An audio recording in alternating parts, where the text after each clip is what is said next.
If you've been trying to manifest with your mind alone, you've been missing the real secret. It's not thought that creates reality, it's the frequency you broadcast. For decades, Dr. Joe Dispenza has shown how the quantum field responds to emotion and energy, not just words. Yet most people unknowingly tune into the wrong signal and block their own desires. By the end of this video, you'll learn exactly how to tune your body and mind into the quantum frequency of your desire and spot the signs that you're aligned with it. And before we dive in, comment with one word, the frequency you want to embody today. Abundance, love, healing, let's anchor it together. Everything in the universe is energy. From the stars burning in distant galaxies to the emotions that ripple through your heart, every single thing vibrates at a specific frequency. Quantum physics has revealed that matter isn't as solid as it looks. It's a dynamic field of energy, constantly moving, constantly oscillating. And here's the breakthrough. Your thoughts and emotions are not just private experiences trapped inside your head. They are energetic signals that broadcast into the quantum field. This is where manifestation begins, not in wishful thinking, not in repeating affirmations you don't believe. Manifestation starts when your personal frequency, the vibration of your mind and body, matches the reality you want to experience. Imagine reality like a vast ocean of radio stations. Every possibility, every version of your life already exists as a signal waiting to be tuned into. But just like with a radio, you can only hear the station you are tuned to. If you want the frequency of love, but you're dialed into fear, the signal won't come through clearly. Most people believe manifestation is about forcing reality to change. They think, if I say it enough times, maybe it will happen. But the quantum field doesn't respond to repetition alone. It responds to resonance. You don't attract what you want. You attract what you are. This is why you can spend years asking for abundance. But if your inner state is tuned to lack, the signal you broadcast keeps pulling in the same scarcity. The mismatch between desire and vibration is like trying to listen to jazz on a station that only plays static. Think of frequency as a language. The universe isn't listening to your words. It's listening to your energy. When you wake up feeling gratitude, joy, or deep love, you are speaking the language of creation fluently. When you wake up feeling stressed, anxious, or resentful, you are still broadcasting, but in a frequency that tunes you into more of the same. Your body becomes the antenna. Your emotions are the current running through it. Your thoughts are the patterns shaping the wave. Together, they decide which reality you align with. So what does this mean for you right now? It means your future isn't built tomorrow. It's tuned today. Every thought you nurture, every feeling you cultivate is a dial turning you toward one possibility or another. Science has shown us that particles exist in a state of probability until they are observed, collapsing into form. Similarly, your life holds infinite potential, but it collapses into your experienced reality through the frequency you hold consistently. This is not about perfection. You don't need to never feel fear or sadness again, but it is about awareness. Every time you notice yourself sinking into doubt or lack, you are given a choice. Stay tuned to that signal or shift. It's like surfing. The waves will always come, but you can choose which one you ride. And in the quantum field, choosing the wave is as simple and as profound as shifting your inner state. Here's a question to reflect on. If your current energy is a frequency being broadcast into the field, what station are you tuned into right now? Are you vibrating at the level of the life you dream of, or at the level of the life you fear? By understanding frequency, you reclaim power. You stop chasing outcomes and you start tuning your being. And once you realize that everything is vibration, the world opens up in a new way. You see that every emotion is a message, every thought a signal, every moment a chance to retune, and this is just the beginning. Because as Dr. Joe Dispenza teaches, the key to manifestation isn't thought alone, it's emotion. In the next chapter, we'll explore how energy combined with elevated feelings creates the true magnetic field that reshapes your reality. When most people think about manifestation, they imagine the mind as the main tool. They repeat affirmations, visualize outcomes, or write intentions in journals. But Dr. Joe Dispenza challenges this common belief. He explains that thought alone is not enough to change reality. The missing ingredient, the one that activates the quantum field, is emotion. Why emotion? Because emotion is energy in motion. It's the charge that carries thought into the body and from the body into the field. Imagine thought as the blueprint, the design for a new reality. Without energy to build it, the blueprint stays flat, never leaving the page. Emotion is the builder. It breathes life into the vision. Dr. Joe often says, a thought without an emotion has no signal. You can think of abundance all day long, but if you feel lack in your chest, the field doesn't register abundance. You can visualize love, but if your body is still broadcasting loneliness, you're tuned into the wrong frequency. The field isn't fooled by words. It resonates with coherence between thought and feeling. Science backs this up. Research shows that the heart generates an electromagnetic field much stronger than the brain, up to 60 times greater in amplitude. When your thoughts of intention align with elevated emotions like gratitude, joy, or love, the heart and brain enter coherence. This state creates a powerful, harmonious signal that interacts with the quantum field. It's not just theory. In meditation studies led by Dr. Joe, participants have shown measurable changes, healing in the body, shifts in mood, and even synchronicities in daily life. So what does this mean for you? It means that to manifest, you must move beyond intellectual wishing. You must feel the reality before it arrives. If you want abundance, you practice feeling abundant now. Not by pretending you have money in your account, but by generating the inner state of gratitude, expansion, and joy, the feelings you imagine you would have if abundance were already present. When you practice this daily, you are no longer asking the field for something you lack. You are embodying the state of already having it. This is what Dr. Joe calls living as if. And it's not fantasy, it's frequency. By repeatedly entering elevated emotional states, while holding a clear intention, you create a new neurological pattern in the brain and a new energetic signature in the body. Over time, this becomes your baseline frequency. And once your baseline changes, reality has no choice but to reorganize around it. But here's where most people stumble.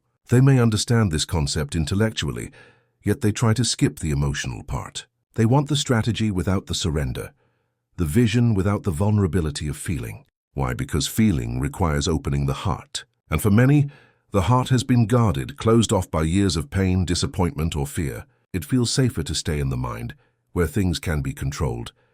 But the quantum field doesn't respond to control. It responds to coherence. The courage to feel is what activates the field. And this is why Dr. Joe's meditations often guide people into states of gratitude, love, or awe. Gratitude in particular is powerful because it places the body in the state of already having received. When you feel grateful for something that hasn't yet arrived, you collapse the timeline between desire and reality. Take a moment to imagine. What would it feel like if your biggest desire had already manifested? Not the thought of it, but the feeling. Can you sense the lightness in your chest, the excitement in your stomach, the smile that rises without effort? That's the frequency you are learning to embody. That's the language the field understands. And here's the paradox. When you practice this, manifestation stops being about chasing outcomes. Instead, it becomes about becoming the version of you who already lives in alignment. The process itself is transformative.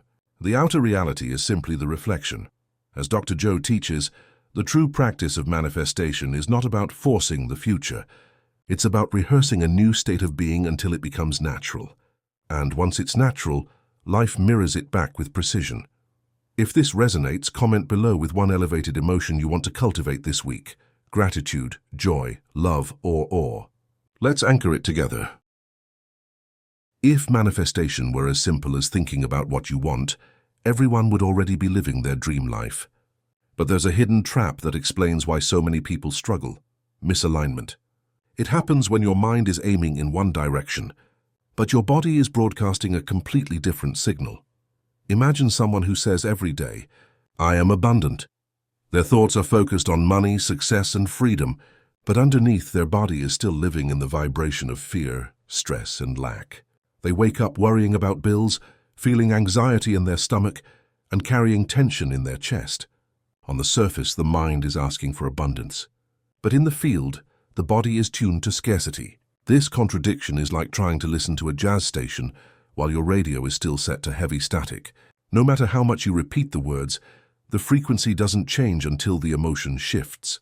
This is why Dr. Joe emphasizes that manifestation is not about thinking of something, but about becoming it. Your body is a living record of the past. Every memory, every emotional wound, every survival pattern has been wired into your nervous system. So when you try to project a new future, the old emotions often drag you back. You may want love, but if your body is conditioned to expect rejection, it will unconsciously tune into that familiar vibration. You may want health, but if your body is addicted to stress hormones, it will pull you back into the same state of imbalance. Here's the danger. You might start blaming yourself, thinking manifestation doesn't work. But the truth is, the quantum field is always working. It's just responding to your dominant signal.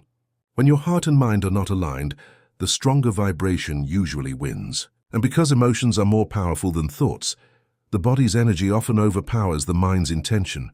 Think of it like tuning a guitar. If one string is out of tune, the whole instrument sounds off. Your life is the same. If your mind is vibrating with intention, but your body is vibrating with doubt, the song of your frequency is dissonant. The field mirrors back the dissonance, not the desire. So how do you know if you're trapped in misalignment? Look at your results. Are you constantly visualizing abundance but still feeling lack? Are you affirming love but attracting people who mirror your wounds? Are you meditating for peace but carrying stress through the day?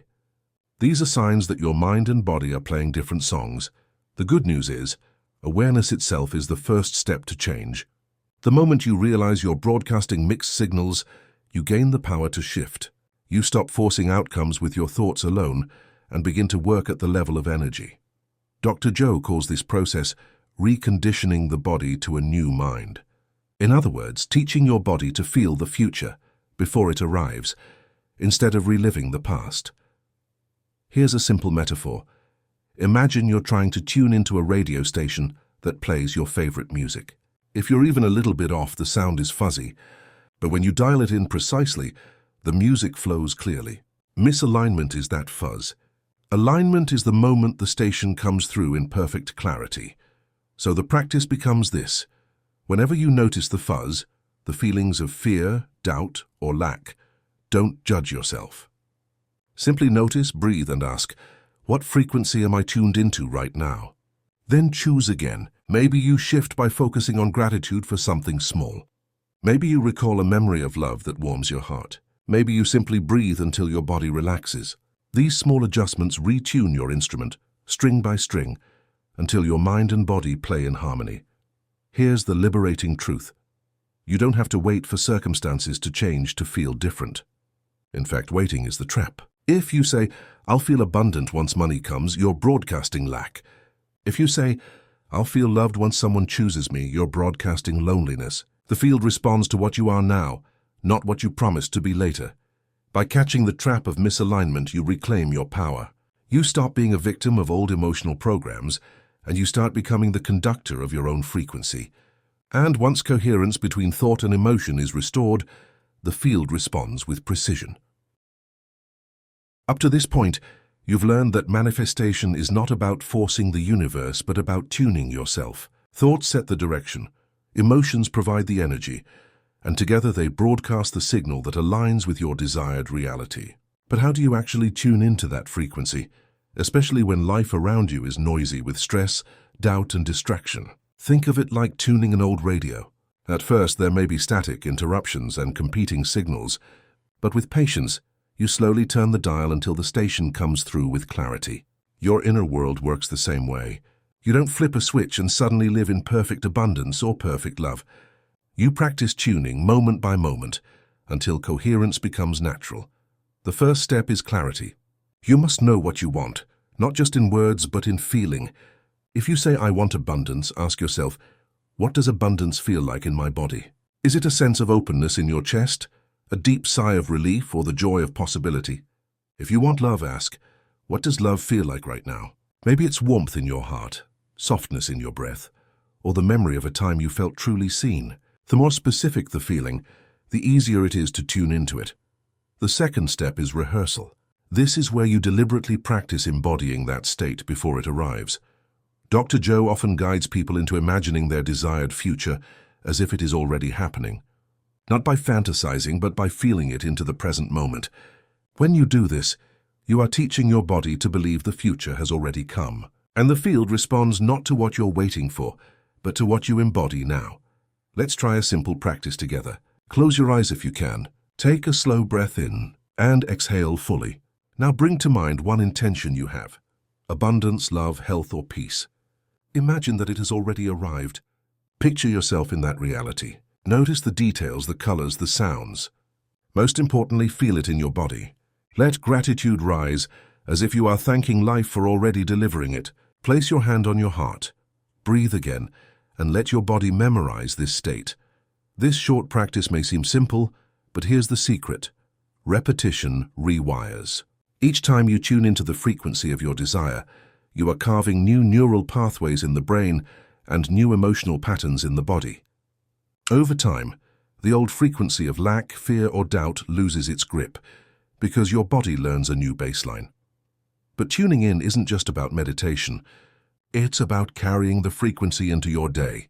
For example, if your frequency is abundance, how would abundance walk into a room? How would abundance respond to a challenge? If your frequency is love, how would love speak, move, or listen? By acting as if you're not pretending, you're anchoring the vibration into behavior, which makes it stronger and more consistent.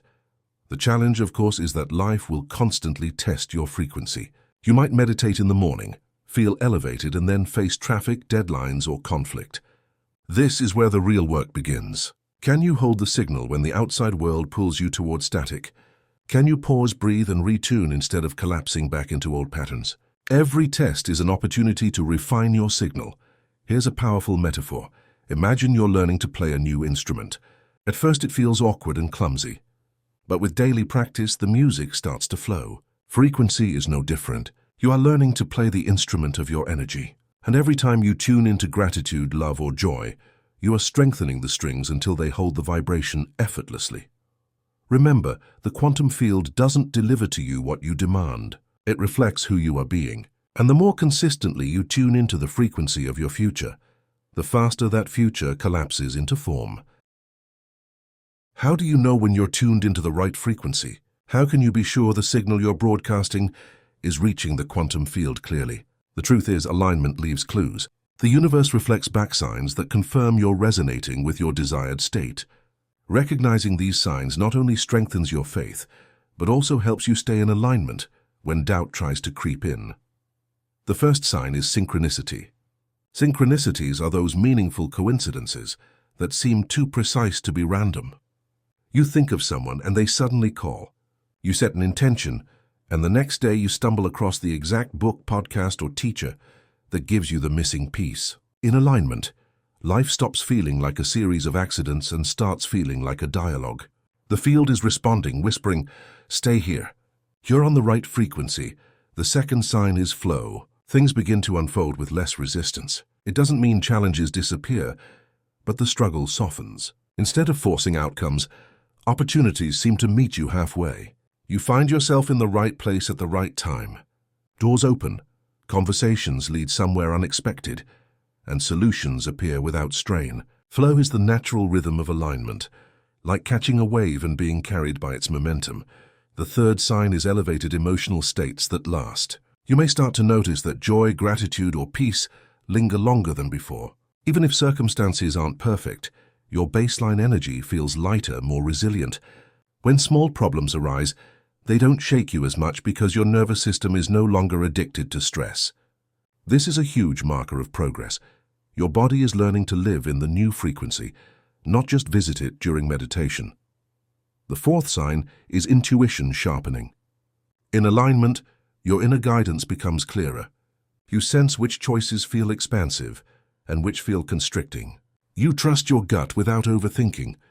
It's as if the static has cleared, and you can finally hear the subtle whispers of your higher self. This is not magic. It's coherence. When your mind and heart broadcast the same signal, the noise of doubt quiets down, allowing intuition to speak.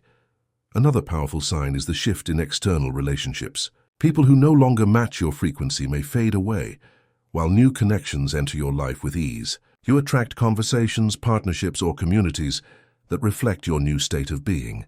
At first, this may feel like loss, old friends drifting, old patterns breaking. But it's actually confirmation. The field is reorganizing your outer reality to mirror your inner vibration. Here's something important. Alignment doesn't mean life becomes perfect. There will still be challenges, tests, and moments of doubt, but the difference is how you experience them. Instead of collapsing into fear, you notice the wobble, retune, and return to coherence faster. Think of it like riding a bike. At first you wobble a lot, but eventually you learn to correct with ease. The skill of returning to alignment becomes second nature. So ask yourself, have you noticed synchronicities appearing more often? Have you felt moments of effortless flow even in small ways? Have you caught yourself smiling for no reason or feeling grateful without cause? These are signs that the frequency is settling into your body. They are proof that your practice is working, even if the external manifestations haven't fully arrived yet. And here's a gentle reminder, the signs often appear before the big outcomes. Many people quit right when the evidence begins to show. They dismiss synchronicities as coincidence or flow as luck. But those are the breadcrumbs. They are the universe's way of saying, don't stop now. You're getting closer. Alignment is not a future event. It's a state you can choose now again and again until it becomes your natural way of being. And once it does, manifestation stops feeling like magic and starts feeling like the most natural thing in the world. By now you understand that manifestation is not about waiting for life to change. It's about tuning yourself to the frequency of the reality you choose and holding it long enough for the field to mirror it back. But here's the ultimate secret. Alignment isn't a temporary practice. It's a lifestyle. To truly transform your life, you don't just visit the frequency of abundance, love, or peace during meditation. You become it in every moment. Dr. Joe often reminds his students, don't wait for your healing to feel whole. Don't wait for abundance to feel abundant. Don't wait for love to feel loved. Feel it first and the reality will follow. This is the heart of living as the frequency. You shift from being a seeker, always looking for signs, proof, or outcomes, to being a creator, broadcasting the signal of your chosen reality consistently, no matter what. Think about the difference between acting and being. Acting is temporary. You can act confident for a meeting, act patient for a moment, or act grateful on a holiday. But being is continuous. It's when gratitude, love, or abundance become part of your identity, not just a state you visit. When you live as the frequency, you don't have to remind yourself to tune in. It becomes who you are. How does this look in daily life? It means catching yourself when old patterns try to pull you back. It means asking, what frequency am I embodying right now? In the middle of traffic, during a stressful conversation, or when plans fall apart. It means making micro-adjustments throughout the day, breathing, softening, choosing gratitude, so you stay aligned. Over time, this becomes second nature. You no longer fall into lack or fear as deeply, and when you do, you recover faster. Living as the frequency also means letting go of the timeline. One of the biggest traps in manifestation is asking, when will it come? That question broadcasts lack. The universe doesn't operate on your clock. It operates on resonance. When you live as if it's already here, you stop needing the outcome to prove your alignment. Ironically, this surrender is what allows the manifestation to appear more quickly. There's also a collective dimension to this. When you live in elevated frequencies consistently, you don't just change your own life, you affect the field around you. Science has shown that heart coherence can influence the energy of others nearby. Your state ripples outward. When you embody love, people feel safer around you. When you embody abundance, you inspire possibility in others. This is how living as the frequency contributes not just to your reality, but to the awakening of the collective. So here's the invitation. Stop waiting for the future. Stop treating alignment like a temporary technique. Instead, make it your way of being. Practice until gratitude is your baseline, until love flows naturally, until abundance feels like the air you breathe. This is not about perfection. You will still wobble, still face challenges, still feel human emotions, but living as the frequency means you no longer get stuck in those states. You recognize them, retune, and return to coherence quickly. Ask yourself right now, if I were already the version of me living my dream life, how would I wake up tomorrow? How would I walk, breathe, speak, or love? That version of you already exists in the quantum field. Your job is to tune into it, embody it, and live it into being. In the end, manifestation is not about chasing outcomes. It's about becoming the person who no longer needs to chase. And when you live that way, Life has no choice but to reflect it back with precision and beauty. If this message resonates with you, drop a comment with the word aligned. Let's anchor this collective intention to live, not just wish, as the frequency we choose.